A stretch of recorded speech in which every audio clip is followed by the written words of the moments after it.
Good morning friends, मैं doctor नीलम आपका अपनी चैनल स्टडी एंड रिसर्च में स्वागत करती हूँ। फ्रेंड्स, आज हम स्टडी करने जा रहे हैं मिडविल हिस्ट्री से संबंधित कुछ महत्वपूर्ण प्रश्नों पे। तो चलते हैं अपने प्रश्न पत्र पर। और अगर आप और भी हिस्ट्री के वीडियोस देखना चाहते हैं तो उसके लिए आप डिस्क्रिप्शन बॉक्स ज़रूर चेक करें। और ओल्ड पेपर भी अपलोड किए गए हैं। एनटीए यूजीसी नेट का प्रथम प्रश्न पत्र और इतिहास का जो एग्ज़ाम होता था ऑब्जेक्टिव पैटर्न में, वो सभी आपको वीडियो के रूप में मिल जाएंगे। इसके अलावा पीजीटी टीजीटी के भी अगर आप ओल्ड पेपर सॉल्व करना चाहते हैं इतिहास के, तो उसके भी वीडियो डिस्क्रिप्शन बॉक्स में लिंक के माध्यम से आप देख सकते हैं। इसके अलावा आई बटन का यूज़ करके भी आप इन वीडियोस को देख सकते हैं। तो चलते हैं अपनी स्टडी पे। इस तरह का वीडियो पसंद आता है तो लाइक शेयर सब्सक्राइब करें। सब्सक्राइब करने के बाद बेल आइकन की घंटी को जरूर प्रेस कर लें ताकि इस तरह का वीडियो मैं जब भी अपलोड करूं उसका नोटिफिकेशन आसानी से आप तक पहुंच सके। तो हम आ गए हैं प्रश्न पत्र पे। तो यहाँ दिया गया है 1236 से 1296 तक कितने सुल्तानों ने शासन किया। तो इस काल के दौरान जो शासन करने वाले थे वो हो जाएगा कुल 10 सुल्तानों ने। यूजीसी नेट तृतीय प्रश्न पत्र 2013 का ये प्रश्न रहा है। 2013 का ये प्रश्न रहा है, ये देखिए 2013। तो इसकी व्याख्या एक बार देख लेते हैं। सल्तनत काल में 1236 से 96 तक 10 सुल्तानों ने दिल्ली पर शासन किया। उल्लेखनीय है कि 1236 ईस्वी में इल्तुतमिश की मृत्यु के बाद रुकनुद्दीन फिरोज शाह तुर्कन रजिया, बहराम शाह, अलाउद्दीन मसूद, नसीरुद्दीन महमूद, बलबन, कैकुआद, जलालुद्दीन तथा अलाउद्दीन 1296 तक शासन का रहा। शाह तुर्कन को रुकनुद्दीन फिरोज ने शासन कार्य सौंपा था, इसलिए इसमें नाम दिया गया है। निम्नलिखित में से किस ग्रंथ में फिरोज शाह तुगलक की नहर योजना का विस्तृत वर्णन मिलता है। और ये प्रश्न रहा है यूजीसी नेट तृतीय प्रश्न पत्र दिसंबर 2013 का। इसके अलावा जीआईसी लेक्चरर एग्जाम 2018 में भी ये रिपीट हुआ है। तो इसमें हमारा जो उत्तर बन रहा है वो हो जाएगा तारीख मुबारक शाही। तारीख मुबारक शाही में फिरोज शाह तुगलक की नहर योजना का विस्तृत जानकारी हमें मिलता है। फिरोज शाह ने नहरों का जाल बिछा दिया था।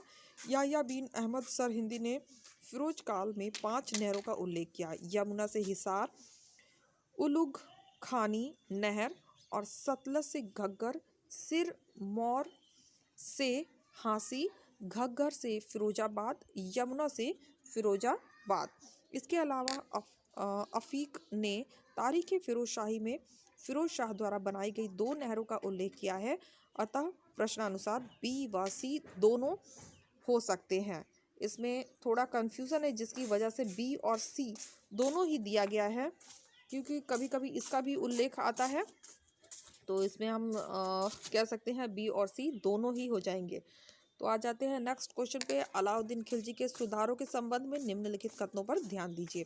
तो ये कथन दिए गए हैं, तो क्या इनके द्वारा सुधार किया गया है और कूट के माध्यम से हमें उत्तर यहाँ पे देना है। तो चलिए सुधार देख लेते हैं। तो इसमें सबसे पहले दे रहा है जागीरों में दी गई समस्त राजस्व मुक्त भूमि को जब्त करना। बिल्कुल सही है, इसे हम टिक कर लेते हैं।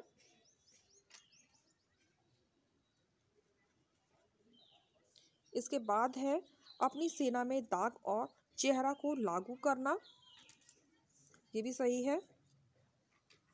इसके बाद आ जाता है बड़े अमीरों और सेनापति की एकता को समाप्त करना, ये नहीं होगा, इसे हम क्रॉस कर लेते हैं। और इसके बाद शराब की सार्वजनिक बिक्री पर पाबंदी लगाना, ये भी आ जाएगा।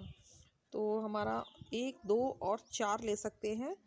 1, 2 और 4 मतलब सी ऑप्शन करेक्ट होगा। यूजीसी नेट तृतीय प्रश्न पत्र दिसंबर 2013 का ये प्रश्न रहा है। अलाउद्दीन ने सर्वप्रथम समस्त भूमि अनुदानों को वापस ले लिया जो अमीर वर्ग, शासकीय कर्मचारी, विद्वानों और धर्मशास्त्रों के धर्मशास्त्रियों के पास राज्य की ओर से दी गई भेंट, अनुदान या पुरस्कार के रूप में थी। अलाउद्दीन ने ग्राम के मुखिया, जमींदारों और साधारण किसानों से संबंधित आदेश जारी कर खुद मुकद्दम के विशेषाधिकार छीन लिया। अपनी सेना में दाग और चेहरा को लागू किया। शराब की सार्वजनिक बिक्री को रोक लगा दी।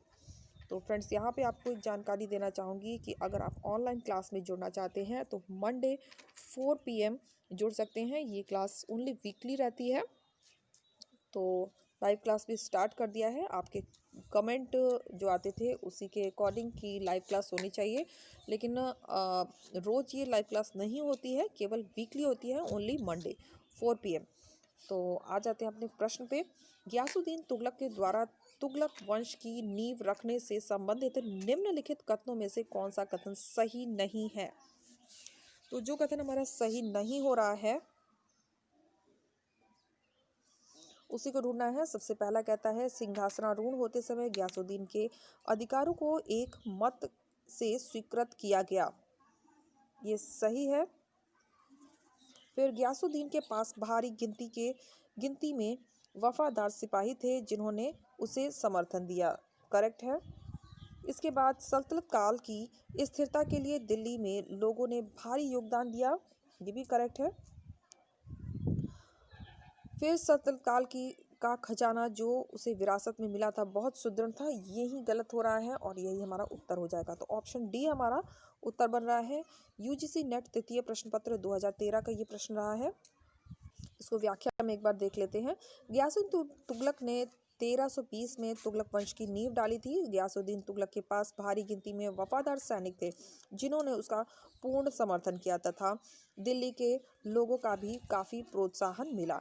इस समय अलाउद्दीन खिलजी की राजस्व प्रणाली ध्वस्त हो चुकी थी, जिससे कर की वसूली भी मुश्किल हो गई थी। अतः गयासुद्दीन को विरासत में मिला खजाना खाली हो गया था। यहाँ पे कथन और कारण का प्रश्न आ गया है। तो कथन कहता है, दिल्ली के सल्तनत काल में शासकीय अधिकारियों का व्यवहार सैयद द्वारा संचालित होता था। करेक्ट है। रीजन दे रहा है, राज्य का ध्येय संपूर्ण देश में दार उल हर्ब को दार उल इस्लाम में परिवर्तित ना करना। यहाँ ये गलत हो रहा है। तो हमारा जो उत्तर बनेगा ए सही है लेकिन आर गलत है। ऑप्शन सी हमारा यहाँ पे करेक्ट हो जाएगा। और ये प्रश्न आया हुआ है एनटीए यूजीसी नेट तृतीय प्रश्न पत्र 2013 में। दिल्ली सल्तनत में शैय्यत शासकीय अधिकारियों का व्यवहार इस्लामी कानून, कुरान, शरीयत और हदीस पर आधारित था। राजा का ध्येय दार उल हर्ब से दारुल इस्लाम में परिवर्तित करने का ध्येय नहीं था। यहाँ कुछ मिस्टेक मुझे लग रही है। दारुल हर्ब को दारुल इस्लाम में परिवर्तित करने का ध्येय था। आगे देखते हैं, क्वेश्चन नंबर 136 पे आ जाते हैं। सिकदार था। सिकदार क्या था? तो सिकदार था परगना स्तर का सैन्य अधिकारी। एंड ये यूजीसी नेट द्वितीय प्रश्न पत्र दिसंबर 2013 का यह प्रश्न रहा है। मुगल काल में सिकदार परगने का प्रमुख अधिकारी होता था। उसका मुख्य कार्य परगने में शांति व्यवस्था स्थापित करना तथा राजस्व वसूली में आमिल की मदद करना था। इलबारी शासक जिसने दिल्ली सल्तनत में सिजदा, पबोस और नवरोज प्रारंभ किया था वह था। ये क्वेश्चन रिपीट हुआ है, पिछले वीडियो में हम इसे सॉल्व भी कर चुके हैं, तो आपको इसकी जानकारी होगी ही। इसमें हमारा जो उत्तर बन रहा है वो हो जाएगा बलबन। ऑप्शन सी हमारा करेक्ट होगा। एंड ये यूजीसी नेट द्वितीय प्रश्न पत्र दिसंबर 2013 का प्रश्न रहा है। इसकी व्याख्या एक बार देख लेते हैं। दिल्ली सल्तनत में बलबन ने दरबार के लिए एक नया नियम बनाया और उन्हें कठोरता से लागू किया। उसने सिजदा, भूमि पर लेटकर अभिवादन करना, पोबोस मतलब कि सुल्तान के सिंहासन के निकट आकर उसके चरणों को चूमने की रीति का आरंभ किया। इसके अलावा उसके दरबार में प्रत्येक वर्ष ईरानी त्योहार नौरोज बड़ी शानो शौकत के साथ मनाया जाने लगा। इसके दरबार की शानो शौकत को देखते हुए विदेशी व्यक्ति भी चकित रह जाते थे। नेक्स्ट क्वेश्चन पर आ जाते हैं। बहलोल लोदी के संदर्भ में निम्न में से कौन सा कथन सही नहीं है? तो जो कथन हमारा सही नहीं है, सीधे उत्तर पर आते हैं। जो सही नहीं हो रहा है वो हो जाएगा ऑप्शन बी। अपने 48 साल के लंबे शासनकाल में उसने नागरिक प्रशासन के क्षेत्र में कई प्रयोग किए। ये बात कर रहा है बहलोल लोदी के संबंध में, तो ये सही नहीं है, बाकी सभी करेक्ट है। एक बार करेक्ट भी देख लेते हैं। उसने जौनपुर के शर्की सुल्तानों की ताकत को पूरी तरह से नष्ट कर दिया। सी कहता है सैन्य सुल्तानों से विरासत में पाई गई दिल्ली सल्तनत की प्रशासनिक संस्थाओं को बनाए रखा। डी कहता है बहलोल लोदी सिक्के का चलन दिल्ली सल्तनत के मुद्रा शास्त्रीय इतिहास में एक महत्वपूर्ण उपक्रम माना जाता है। ये भी सही है। तो और ये प्रश्न आया हुआ है यूजीसी नेट तृतीय प्रश्न पत्र दिसंबर 2014 का। बहलोल लोदी अफगानों की एक महत्वपूर्ण शाखा शाहू खेल से संबंधित था। उसने प्रथम अफगान सम्राट की स्थापना 1451 ईस्वी में की थी। बहलोल लोदी ने मुख्य सफलता 1484 ईस्वी में जौनपुर राज्य को दिल्ली सल्तनत में विभाजित किया। उसने बहलोली सिक्के चलाए जो अकबर के पहले तक उत्तरी भारत में विनिमय का प्रमुख साधन बना रहा। तो फिर से कथन और कारण का प्रश्न आ गया है। तो चलिए इस कथन को हम पढ़ लेते हैं।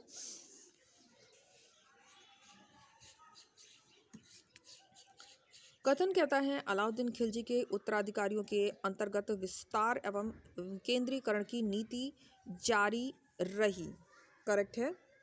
फिर रीजन दे रहा है बंगाल को 1324 में पुनर्जीवित किया गया तथा गियासुद्दीन तुगलक एवं मोहम्मद बिन तुगलक के काल में भारतीय प्रायद्वीप के लगभग सुदूर दक्षिण बिंदु तक प्रत्यक्ष नियंत्रण हो चुका था। ये भी करेक्ट होगा। तो यहाँ हमारा जो उत्तर बनेगा वो बन जाएगा ए आर, दोनों सही है। उसकी सही व्याख्या दे रहा है। एनटीए यूजीसी नेट दिसंबर 2014 का ये प्रश्न रहा है अलाउद्दीन खिलजी द्वारा विस्तार की नीति को उसके उत्तराधिकारी गियासुद्दीन मोहम्मद बिन तुगलक आदि शासकों ने जारी रखी और गियासुद्दीन ने पश्चिम बंगाल पर भी आक्रमण कर उसे अपने शासनकाल में अधीन कर लिया था तथा मोहम्मद बिन तुगलक ने दक्षिण के राज्यों को जीतकर 1327 में देवगिरी को अपनी राजधानी बनाया था। नेक्स्ट क्वेश्चन देखते हैं। दिल्ली की गद्दी पर सैयद सुल्तानों के उत्तराधिकारी के निम्न सही कालक्रम को चिन्हित करिए। तो कौन सा क्रम सही है? तो सभी को पता है खिलजी खां संस्थापक था, तो ऑप्शन बी हमारा करेक्ट हो रहा है। खिलजी खां, मुबारक शाह, मोहम्मद शाह और Alauddin Shah. NTA UGC net तृतीय प्रश्न पत्र दिसंबर 2014 का प्रश्न रहा है। खिलजी खां ने 1414 ईस्वी में सैयद वंश की स्थापना की थी। उसने रैयत ए आला की उपाधि धारण की। मुबारक शाह ने 1421 से 1434 ईस्वी तक शासन किया। मुबारक शाह के बाद उसका दत्तक पुत्र मोहम्मद शाह गद्दी पर बैठा। अलाउद्दीन शाह आलम शाह ने 1443 से 1451 तक शासन किया। यह सैयद वंश का अंतिम शासक था। नेक्स्ट क्वेश्चन पे आ जाते हैं। सुल्तान फिरोज शाह तुगलक के पास संभवतः 1,80,000 दास थे। इनमें से कितने दास शिल्पियों के रूप में कार्य करते थे? तो शिल्पियों के रूप में कार्य करने वाले थे 12,000। यूजीसी नेट तृतीय प्रश्न पत्र दिसंबर 2014 का ये प्रश्न रहा है। फिरोज शाह तुगलक के काल में कुल 1,80,000 दास एकत्र किए गए थे। उनमें से कुछ को तो धार्मिक अध्ययनों हेतु प्रशिक्षित किया गया था, जबकि 12,000 को कारीगर अथवा शिल्पकारों के रूप में प्रशिक्षित किया गया था तथा विभिन्न परगनों में भी भेजा जाता था। लोग उनके शासनकाल में प्रसन्न और संतुष्ट थे, अतः जवान और बूढ़े, गुलाम और आजाद सभी ने काले कपड़े पहनकर उसके निधन का शोक मनाया। किस सैयद सुल्तान के विषय में फरिश्ता ने तारीख फरिश्ता में ये लिखा है?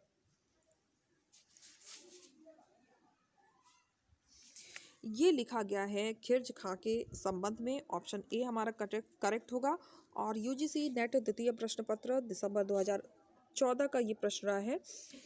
तैमूर लंग के वापस लौटने के बाद उसके निधन प्रतिनिधि खिलजी खां ने 1414 में सैयद वंश की स्थापना की। यह एक उदार चरित्र का शासक था। फरिश्ता फरिश्ता ने अपनी पुस्तक तारीख़ फरिश्ता में खिर्ज खां के संदर्भ में लिखा कि लोग उसके शासनकाल में प्रसन्न और संतुष्ट रहते थे, अतः जवान व बूढ़े, गुलाम और आज़ाद सभी लोगों ने काले कपड़े पहनकर उसके निधन का शोक मनाया। नेक्स्ट क्वेश्चन पे आ जाते हैं।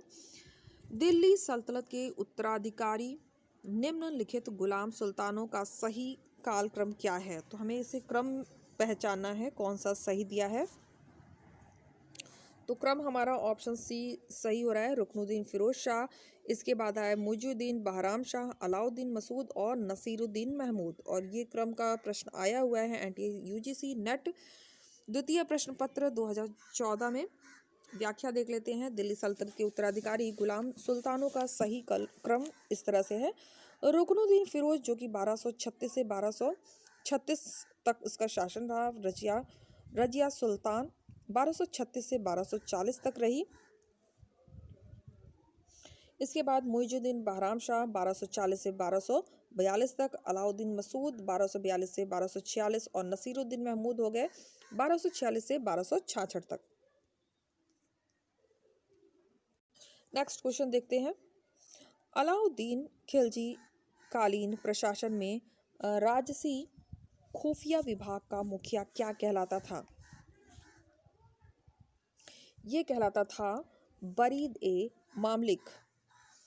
यूजीसी नेट द्वितीय प्रश्न पत्र 2014 का ये प्रश्न रहा है। अलाउद्दीन खिलजी दिल्ली सल्तनत का सबसे योग्य और सबसे बड़े भूभाग का शासन करने वाला सुल्तान था। उसने अपने शासन में कई सुधार किए थे, जिसमें बरीद मुमालिक भी एक अहम सुधार था। बरीद मुमालिक का मुख्य कार्य राजसी खुफिया विभाग का नेतृत्व करके सूचनाओं को शासन तक पहुंचाना था।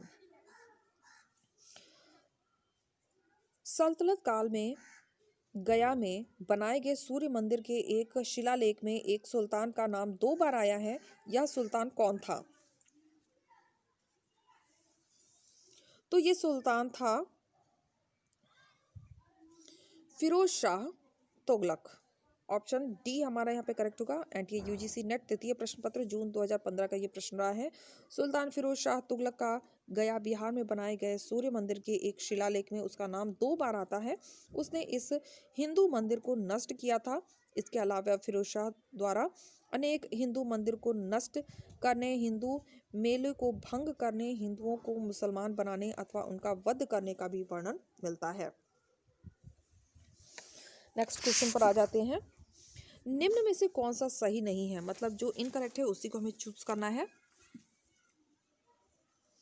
तो इसमें हमारा जो सही नहीं हो रहा है, सीधे हम उत्तर पर आते हैं। इसमें बी हमारा करेक्ट नहीं है।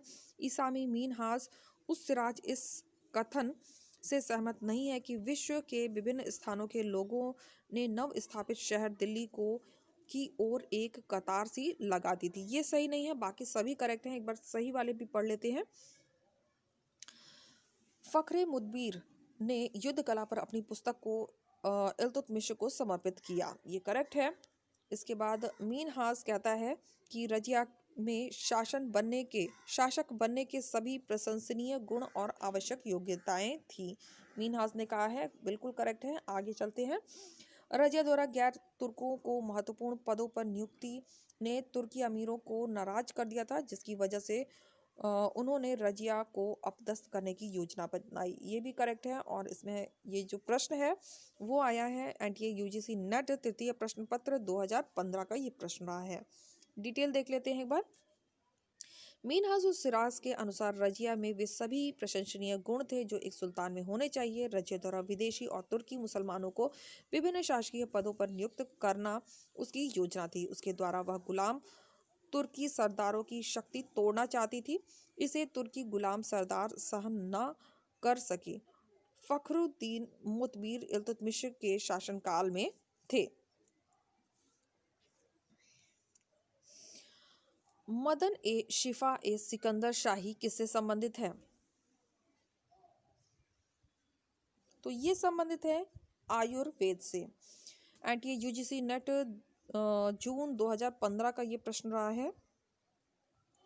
लोदी शासक सिकंदर लोदी ने समय में आयुर्वेद से संबंधित ग्रंथ मदद ए शिफा ए सिकंदर शाही की रचना कराई। इसके अलावा सिकंदर लोदी के आदेश से आयुर्वेदिक ग्रंथ फारसी में अनुवाद किया गया, जिसका नाम मह सॉरी फरहगे सिकंदरी रखा गया। ये बहुत इंपॉर्टेंट है, इस पर भी काफी प्रश्न बनता है। नेक्स्ट क्वेश्चन पर आ जाते हैं। अलाउद्दीन खिलजी के संदर्भ में निम्न में से कौन सा सही नहीं है? तो जो हमारा सही नहीं हो रहा है वो हो जाएगा, इसमें सभी सही दिए हुए हैं, ऑप्शन डी जो हमारा सही नहीं हो रहा है। सभी समकालीन स्रोतों में पद्मिनी की के आख्यान का उल्लेख किया गया है।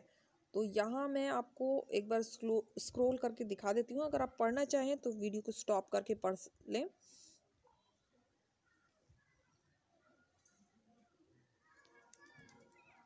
और ये प्रश्न रहा है जून 2015 का। विद्रोह के कारणों को समझकर अलाउद्दीन ने 4 अध्यादेश जारी किए। दूसरे अध्यादेश द्वारा अच्छे गुप्तचर विभाग का गठन किया गया। बरीद यानी गुप्तचर अफसर और मुनहिस यानी कि गुप्तचर जो अमीरों के घरों, दफ्तरों, प्रांतीय राजधानियों और बाजारों में नियुक्त किए गए, वे सुल्तानों को प्रत्येक महत्वपूर्ण घटना की सूचना देते थे। अलाउद्दीन ने शराब और सॉरी भांग जैसे मादक पदार्थों का प्रयोग बंद करवा दिया। सुल्तान ने स्वयं शराब पीना छोड़ दिया था। अलाउद्दीन की बाजार व्यवस्था का मुख्य कारण सैनिकों के वेतन में कमी करना ना होकर वस्तुओं के मूल्य को बढ़ाने से रोकना था। रानी पद्मिनी का उल्लेख मलिक मोहम्मद जैसी की कथा का मुख्य आधार, जो कि 1540 में मलिक मोहम्मद जैसी द्वारा लिखी गई काव्य में होता है। पद्मिनी राणा रतन सिंह की अत्यंत सुंदर पत्नी थी। तो नेक्स्ट पर आ जाते हैं। बर्नी ने दिल्ली के एक सुल्तान के बारे में वर्णन किया कि जब वह गद्दी पर बैठा तो हिंदू और मुसलमानों के दिलों में को राहत मिली, तथा उसने यह भी लिखा कि वर्ष 1357 का खोत मुकद्दम अमीर हो गया और उसके पास अनगिनत घोड़े और मवेशी हो गए। वह सुल्तान कौन था? तो ये सुल्तान था फिरोज तुगलक। जून 2015 का ये प्रश्न रहा है। बर्नी ने तारीख फिरोज शाही में सुल्तान फिरोज शाह का वर्णन किया कि जब वह गद्दी पर बैठा तो हिंदू और मुसलमानों के दिलों को राहत मिली, तथा उसने यह लिखा कि वर्ष 1357 तक खोत और मुकद्दम अमीर हो गए और उनके पास अनगिनत घोड़े और मवेशी हो गए। नेक्स्ट क्वेश्चन पर आ जाते हैं और ये लास्ट क्वेश्चन है। तैमूर के आक्रमण के बारे में निम्न में से कौन सा कथन सही नहीं है? यानी जो इनकरेक्ट है उसी को हमें चूज करना है। तो जो सही नहीं हो रहा है उस पर आ जाते हैं जल्दी से। तामिल शहर जो मुल्तान से 35 फरलांग की दूरी पर था, वह हिंदू और मुसलमानों दोनों ने तैमूर का विरोध किया। ये सही नहीं है, बाकी सभी करेक्ट है। चलिए एक बार रीड कर लेते हैं। ये कहता है तैमूर के कुशल कारीगरों ने सिंधु नदी पर एक पीपों का पुल बनाया जिसे 21 सितंबर 1398 को पार किया गया। ये करेक्ट है। साल्ट रेंज कोहिने जूडी के मुकदमों और रायों ने तैमूर को अपना इलाका पार करने में मदद की, उसका अनुग्रह प्राप्त किया। ये भी करेक्ट होगा। आगे देखते हैं। डी शरफुद्दीन अली जैदी ने भारत पर तैमूर के आक्रमण का औचित्य साबित करने के लिए यह तर्क दिया कि दिल्ली की केंद्रीय सत्ता हालांकि मुसलमानों के साथ हाथ में थी, वह कमज़ोर थी। ये भी हमारा करेक्ट होगा। और यहाँ पर आप देख सकते हैं ये जो क्वेश्चन है वो आया है यूजीसी नेट तृतीय प्रश्न पत्र दिसंबर 2015 में। व्याख्या एक बार देख लेते हैं। तामिल शहर जो मुल्क से 35 फरलांग की दूरी पर स्थित था, वह हिंदू और मुसलमान दोनों ने तैमूर का विरोध किया था। सिर्फ उक्त विकल्पों में यही कथन गलत है, जबकि अन्य सभी विकल्प सही हैं। तो हम टिक कर चुके हैं इसे। तो उम्मीद है आपको वीडियो पसंद आया होगा। वीडियो पसंद आता है तो लाइक शेयर सब्सक्राइब करें। सब्सक्राइब करने के बाद बेल आइकन की घंटी को जरूर प्रेस कर लें ताकि इस तरह का वीडियो मैं जब भी अपलोड करूँ उसका नोटिफिकेशन आसानी से आप तक पहुँच सके। फ्रेंड्स सब्सक्राइब जरूर कर लें क्योंकि टाइमिंग सेट नहीं रहती है। कभी मैं मॉर्निंग में आपको दे देती हूँ, कभी लेट हो जाता है तो क्षमा चाहती हूँ, लेकिन मैं कोशिश करती हूँ कि मैं आपको मॉर्निंग में ही वीडियो प्रोवाइड कर दूँ। Okay friends, take care and bye bye.